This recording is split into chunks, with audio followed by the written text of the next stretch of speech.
여기에서는 캐시 기억 장치 구조에 대해서 알아보겠습니다.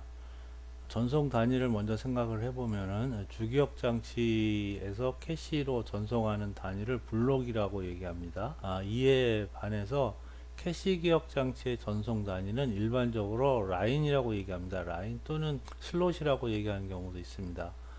그런데 일반적으로 이 두 가지의 크기가 같습니다. 이걸 다르게도 설정할 수가 있는데 일반적으로 블록 크기하고 라인 크기가 같습니다. 그게 더 타당하죠. 그래서 우리 교재도 주기억 장치의 그 전송 단위는 블록이라고 부르고 캐시 기억 장치의 하나의 블록 크기를 라인이라고 부르는데 대신 이 두 가지 크기는 같다고 생각을 하겠습니다. 주기억 장치와 캐시 기억 장치의 그 재원을 한번 알아보겠습니다. 주기억 장치가 용량이 훨씬 더 크죠. 캐시 기억 장치는 용량이 좀 작을 거고요. 그래서 주기억 장치가 이렇게 있으면 얘의 그 주소선의 순을 n비트라고 가정을 했습니다. 여기 n비트다 이렇게 얘기를 했고요. 그러면 이거 한 방에 한 단어가 들어간다고 봤을 때 이 전체의 용량은 2의 n승 단어죠. 주소선이 n비트니까 2의 n승 단어입니다. 그리고 그 블록 크기를 정해야 되는데 블록 크기를 W 단어라고 가정을 하겠습니다. 그러니까 이거를 요만한 크기로 나눠서 이걸 하나의 블록이라고 보는 거죠. 이걸 블록이라고 보고 이 안에 W 개의 단어가 있다 이렇게 보겠습니다. 그러면 그 블록 크기가 정해졌으니까 이 전체 용량을 블록 크기로 나누면 그러면 이 안에 블록이 몇 개가 있는지 정해지겠죠. 그래서 전체 용량이 2의 n승이고 블록 크기가 W 단어니까 이 전체는 B개 2의 n승을 W로 나눈 것만큼 이제 블록이 있을 겁니다. 캐시 기억 장치는 이 주소선의 수를 K비트라고 정했습니다. 그러니까 캐시는 이 주기억 장치보다는 용량이 좀 작을 텐데 이거보다 용량이 좀 작겠죠. 이거보다는 조금 더 작습니다. 그리고 그 다음에 이 주소선의 비트를 K라고 가정을 했습니다. 그러면 이 안에 단어는 2의 K승만큼 있겠죠. 2의 K승만큼 있을 거고 지금 여기서 이 라인 크기랑 블록 크기가 우리가 같다라고 봤으니까 이 한 칸 크기나 여기 이 한 칸 크기랑 똑같겠죠. 이렇게 같을 겁니다. 이걸 한 라인이라고 얘기한다 그러면 한 라인에 W 단어가 들어가는 것은 똑같습니다. 그러면 라인 수를 A라고 하면은 L이라고 하면 좋을 텐데 L자가 숫자 1이랑 이렇게 혼동이 돼서 그래서 그냥 A라고 했습니다. A라고 한다 그러면 그 캐시 용량이 2의 K니까 이거를 W로 나누면 이게 캐시 안에 있는 라인 수가 되겠죠. 예제를 하나 보겠습니다. 예제. 주기억 장치 용량이 16MB입니다. 이 전체가 16MB고 캐시 용량은 32KB. 이 전체 용량은 32KB. 그 다음에 블록 크기하고 라인 크기가 64바이트. 그러니까 여기가 64바이트. 요 파란색 한 칸이 64. 여기도 64입니다. 64바이트. 그러면 주기억 장치 블록 수와 캐시 라인 수가 얼마나 되는가 하는 건데요.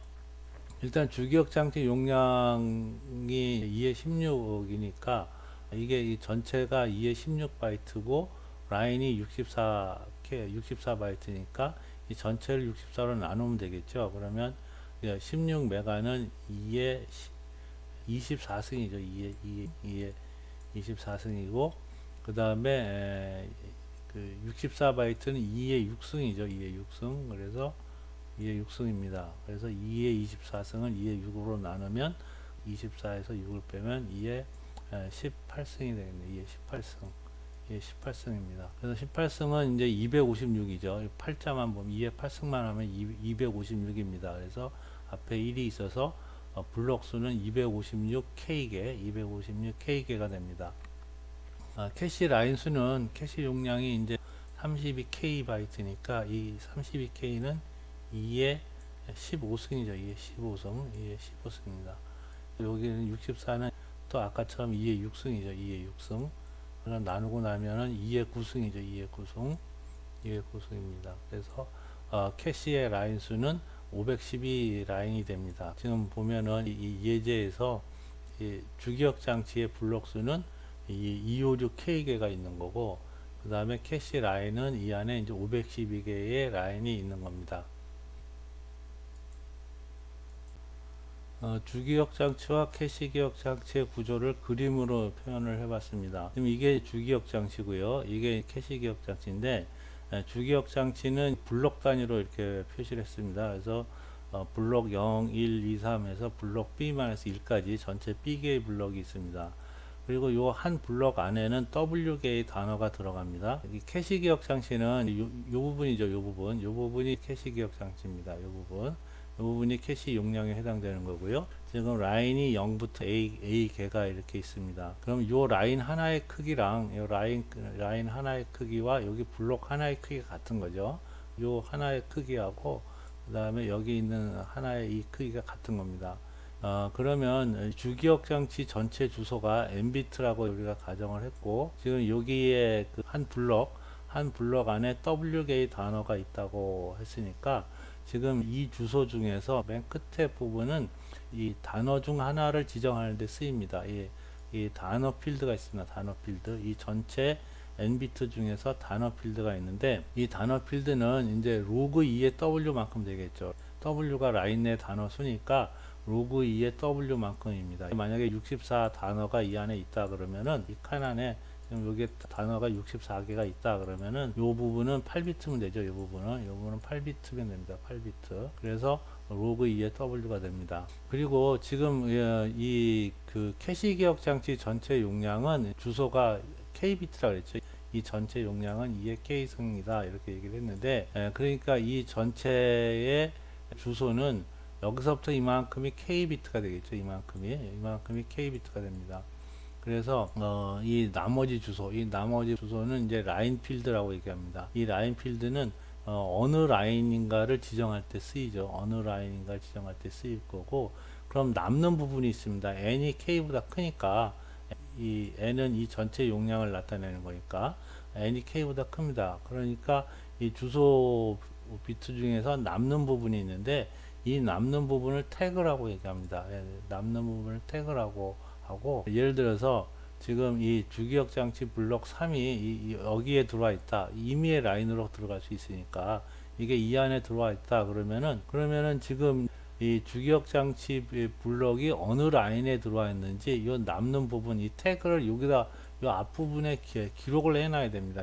이 앞부분에. 그래서 이 태그 필드는 캐시 라인에 어느 주기억 장치 블록이 들어왔는지를 나타내고 있습니다. 그래서 이 태그 부분을 이 태그 필드에다가 저장을 해놔야 나중에 주기억 장치 주소가 이 안에 있는지, 캐시 안에 있는지 검사할 때 쓸 수가 있습니다. 이 그 캐시 용량을 따질 때는 이 라인 부분만 따지고요. 이 태그 영역은 이제 별도로 있는 겁니다. 이건 따로 있어야 됩니다. 그래서 이 캐시가 있더라도 그 CPU 자체는 데이터를 액세스할 때 이 주기억 장치 주소를 쓰거든요. 주기억 장치 주소의 N비트를 다 씁니다. N비트를. 그러면은 이 부분, 태그에 해당하는 부분하고 여기에 있는 태그를 비교합니다. 여기 있는 것을 아까 우리가 이 2가 3이 라인 2에 들어와 있다. 이렇게 들어와 있다 가정하면은 요 블록 3에 해당하는 태그 값이 이 안에 있는지 비교를 합니다. 이 안에 있으면 요 두 개의 값이 같겠죠. 그래서 비교를 해서 이게 같으면은 이게 히트가 됩니다. 히트가 돼서 그러면 이 안에서 새로운 데이터를 액세스해서 중앙 처리 장치로 보내주는 거죠. 그래서 이렇게 비교하는 로직이 들어 있습니다. 그래서 캐시 기억 장치는 이 태그 필드랑 이 주소의 태그랑 이 두 개를 비교를 해야 되는데, 이거를 주소를 줘서 하나씩 비교하려고 그러면 시간이 많이 걸립니다. 그래서 이 태그들을 동시에 비교합니다. 이걸 동시에 다 비교를 해서 순식간에 이거하고 요것도 비교하고 요것도 비교하고 요것도 비교하고 요것도 비교하고 이렇게 동시에 비교를 해가지고 이게 히트가 되는지 아닌지 순식간에 찾아냅니다. 그래서 이 태그가 이 캐시의 키필드가 되는 거예요. 키필드가 돼서 이 키필드를 가지고 이 캐시를 액세스할 수 있습니다. 우리가 앞에서 기억장치의 그 종류를 배울 때 연관 액세스라는 게 있다고 했죠. 이게 연관 액세스 기억장치입니다. 태그 필드를 가지고 이 안에 해당 데이터가 있는지 빠르게 검색할 수 있는 그런 구조를 갖고 있는 특수한 기억 장치입니다. 좀 더 자세하게 다시 설명하도록 하겠습니다. 캐시 기억 장치를 액세스하는 패턴을 두 가지로 분류해 보겠습니다. 첫 번째는 데이터 읽기고요. 그 다음은 이제 데이터 쓰기인데요. 데이터 읽기를 할 때는 그 기억 장치의 값이 변하지가 않죠. 그래서 이게 더 간단합니다. 이게 더 간단해요. 그래서 중앙 처리 장치가 주소를 생성하면 중앙 처리 장치가 생성한 주소는 주기억 장치 주소예요. 그러면 주기억 장치 주소의 그 태그 필드하고 캐시 기억 장치의 태그 영역을 비교를 합니다. 이 비교를 동시에 한다 그랬죠. 순식간에 이게 적중인지 실패인지를 판정을 합니다. 적중이 됐으면은 캐시에서 단어를 출력하면 되고, 실패를 했을 때는 주기억 장치에서 해당 블록을 선택을 해서 이것을 캐시로 옮긴 다음에 어디로 들어갈지 정해야 되겠죠. 캐시 어느 라인으로 집어넣을지 정하고, 그 다음에 이 블록을 라인으로 전송을 합니다. 그리고 나서 캐시에서 단어를 출력을 합니다. 그러니까 데이터 읽을 때는 이렇게 적중과 실패해서 하는 일이 비교적 단순한데, 데이터 쓰기는 읽기보다 복잡합니다. 왜냐하면 캐시만 수정해서 되는 문제가 아니고 주기억 장치도 수정을 해야 되죠. 이 캐시라는 거는 하드웨어가 임시로 쓰는 장치지, 프로그래머는 이게 있는지 없는지도 몰라요. 있는지도 모르니까 프로그램이라는 것은 결국 주기억 장치를 대상으로 작업을 진행을 시키거든요. 그래서 주기억 장치도 모두 수정을 해야 되는데, 그래서 데이터 쓰기는 별도의 정책이 필요합니다. 그래서 그 쓰기 정책에 대한 것을 여기 3절 캐시 설계 시 고려사항에서 여기 보면은 이제 쓰기 정책이라는 부분이 있어요.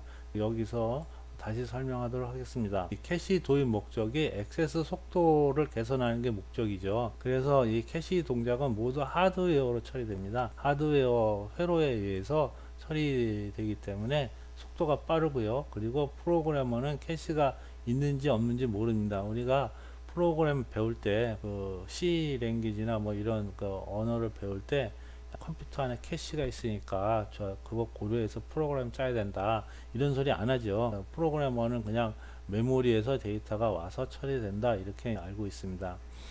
그리고 이 캐시 기억 장치는 빠르게 검색할 수 있도록 이 연관 기억 장치 컨텐트 어드레스블 메모리로 만들어져 있습니다. 여기에서는 캐시를 설계할 때 고려할 사항들에 대해서 설명하겠습니다. 캐시를 도입하려고 그러면 고려할 사항이 여러 가지가 있는데요. 그 중에 이제 주제들만 소개를 하도록 하겠습니다. 처음에는 계층적 구성입니다. 요즘에는 마이크로 프로세서를 만들 때 마이크로 프로세서가 중앙 처리 장치를 칩 하나에다 넣은 것이라고 얘기를 했었죠. 중앙 처리 장치를 칩 하나로 넣을 때 이 안에다가 아예 캐시를 넣는 경우가 많이 있습니다. 그래서 이 칩 안에 있는 캐시를 온칩 캐시라고 얘기합니다. 온칩 캐시 또는 레벨 1 캐시라고도 얘기합니다. 그리고 요즘은 이 안에 있는 온칩 캐시를 명령어 캐시하고 데이터 캐시를 구별하는 경우가 많습니다. 이렇게 따로따로 두는 거죠. 그래서 명령어 인출하는 것들은 여기다 집어넣고 프로그램 실행하다가 필요한 데이터는 여기다 집어넣는 거죠. 이렇게 하면 이 중앙 처리 장치는 명령어 캐시와 데이터 캐시를 동시에 액세스할 수 있게 되죠. 이런 구조를 하버드 구조라고 한다고 했죠. 예전에 이렇게 이제 CPU가 있고 메모리를 이렇게 명령어용 메모리, 인스트럭션 메모리랑 그 다음에 데이터 메모리 이렇게 두 개로 나눠 놓는 구조를 하버드 구조라고 얘기했습니다. 이렇게 캐시를 둠으로써 자연스럽게 하버드 구조가 되는 거죠. 바깥에 있는 주기억 장치는 명령어와 데이터가 같이 있는 거죠. 그리고 요즘은 또 이렇게 레벨 2 캐시라고 해가지고 이 칩 바깥에다가 이렇게 별도의 캐시를 이렇게 두기도 합니다. 그래서 레벨 1 캐시, 레벨 2 캐시 이렇게 계층적으로 만들고 있습니다. 그 다음에 매핑 함수라는 개념이 있는데요. 매핑 함수라는 것은 주기억 장치에 있는 블록을 캐시 라인으로 가져와야 되는데, 캐시 라인으로 가져올 때 어느 라인으로 가져올 것인가, 어느 라인으로 매핑할 것인가를 정하는 규칙입니다. 이 방법은 직접 매핑, 완전 연관 매핑, 집합 연관 매핑 이렇게 세 가지 방법이 있습니다. 이 매핑 함수에 대해서 11.3의 4절 여기서 다루도록 하겠습니다. 그 다음에 교체 정책에 대해서 알아보겠습니다. 주기억 장치가 있고 여기 캐시가 있다 그러면 데이터가 이렇게 캐시 안으로 이렇게 들어오죠. 이 들어오다 보면 언젠가 이 캐시에 있는 그 라인들이 다 채워졌을 거 아니에요. 이게 다 채워졌습니다. 다 채워져 있는 상태에서 또 새로운 데이터가 들어오려고 하면은 이 중에 하나를 빼야 돼요. 이 중에 하나를 갖다 빼야 되는데 어떤 거를 뺄 것인지 그걸 정하는 방법이 이 교체 정책입니다. 캐시가 모두 채워졌을 때 교체할 라인을 선택하는 방법입니다. 지금 주기억 장치 블록이 들어올 수 있는 라인이 여러 개라고 한다 그러면 그 중에 하나를 빼야 되는데 일반적으로는 이 LRU라는 방법을 씁니다. LRU라는 것은 리스트 레스트 리스트의 약자인데 최근에 사용한 빈도가 가장 작은 라인을 교체하는 겁니다.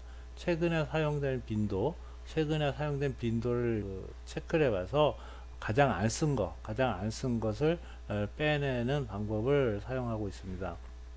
두 번째는 이제 쓰기 정책인데요. 이 CPU가 데이터를 쓸 때 이 캐시만 수정하는 게 아니라 주기억 장치도 수정을 해야 되죠. 그래서 이 쓰기 방법을 처리하는 방법은 크게 보면 두 가지 방법이 있을 수 있는데 하나는 이제 write through입니다. write through. 그러면 이제 CPU가 데이터를 수정할 때 이것도 수정을 하고 지나가서 메인 메모리도 같이 수정하는 거죠.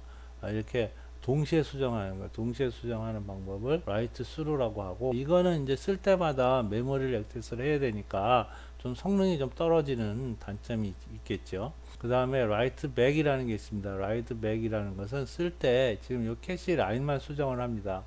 캐시 라인만 수정을 해놨다가 대신 여기다가 캐시 라인이 수정됐다라고 표시를 해놓는 거죠. 이 캐시 라인은 수정됐다라고 이렇게 체크를 해둡니다. 나중에 이 라인이 언젠가는 빠져서 주기억 장치로 들어갈 거 아니에요. 주기억 장치로 교체될 때가 있으니까 그때 이 라인을 갖다 주기억 장치로 복사를 합니다. 그때 가서 이렇게 복사하는 방법, 나중에 하는 이 방법을 write back이라고 합니다.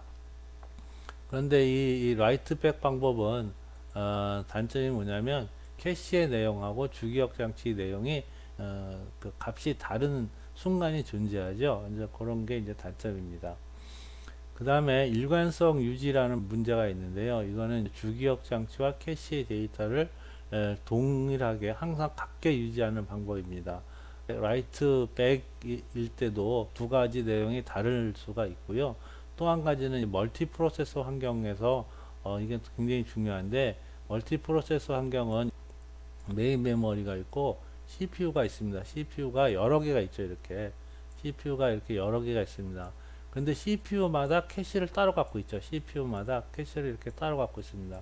그런데 이 CPU들이 메모리를 자꾸 액세스하면서 자기가 필요한 것을 여기다 복사합니다. 여기도 복사하고 여기도 복사하고 이러다 보니까 한 군데에 있던 내용이 서로 다른 캐시에 이렇게 들어갈 수가 있습니다. 그러면 여기 있는 이 프로세서가 이 캐시를 바꿨으면은